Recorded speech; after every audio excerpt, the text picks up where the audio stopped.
باپ اور بیٹے اور روح القدس کے نام میں آمین۔ بابل عظمیٰ گر پڑی ہے۔ ہمارے لیے آج کی تلاوت مکاشفہ کی کتاب، اس کا 18واں باب اور اس کی پہلی 2 آیات، پھر 21ویں آیت سے 23ویں آیت اور پھر 19ویں باب کی پہلی آیت سے لے کر 3 آیت تک اور پھر اس کی 9ویں آیت۔ ان باتوں کے بعد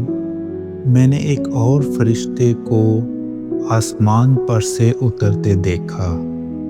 جسے بڑا اختیار تھا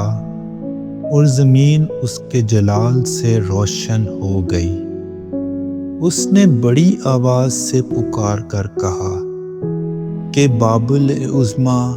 گر پڑی، ہاں گر پڑی، وہ شیاطین کا گھر بن گئی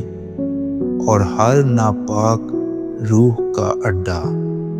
اور ہر ناپاک اور مکروہ پرندے کا بسیرا۔ پھر ایک زور آور فرشتے نے خراش کے پاٹ کی مانند ایک بڑا پتھر اٹھایا اور یہ کہہ کر سمندر میں پھینکا، شہر عظیم بابل اسی طرح زور سے پھینکا جائے گا اور پھر کبھی پایا نہ جائے گا، اور بربط نوازوں اور گانے بجانے والوں اور بانسلی بجانے والوں اور نرسنگا پھونکنے والوں کی آواز تجھ میں پھر کبھی سنائی نہ دے گی، اور کسی بھی فن کا کوئی ماہر تجھ میں پھر پایا نہ جائے گا، اور چکی کی آواز تجھ میں پھر کبھی سنائی نہ دے گی، اور پھر تجھ میں چراغ کبھی روشن نہ ہوگا، اور پھر تجھ میں دولہا اور دلہن کی آواز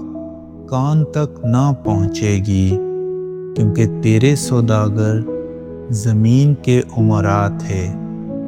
اور تیری جادوگری سے زمین کی سب قومیں فریب کھا گئیں، اور نبیوں اور مقدسوں کا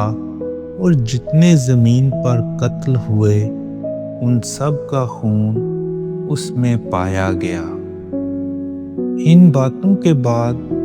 میں نے آسمان پر گویا بڑی جماعت کی آواز یہ کہتی ہوئی سنی کہ ہالےلویا، نجات اور جلال اور قدرت ہمارے خدا ہی کی ہیں، کیونکہ اس کی عدالتیں راست اور برحق ہیں، اس لیے کہ اس نے اس بڑی کسبی کی عدالت کی ہے جس نے اپنی حرام کاری سے زمین کو خراب کر دیا۔ اس نے اپنے بندوں کے خون کا بدلہ اس سے لے لیا ہے۔ پھر دوسری بار انہوں نے کہا کہ ہالےلویا، اس کا دھواں ابدالآباد تک اٹھتا رہے گا۔ اور اس نے مجھ سے کہا کہ لکھ، مبارک ہیں وہ جو برے کی شادی کی ضیافت میں بلائے گئے ہیں۔ پاک کلام کے پڑھے اور سنے جانے پر خدا کی برکت ہو۔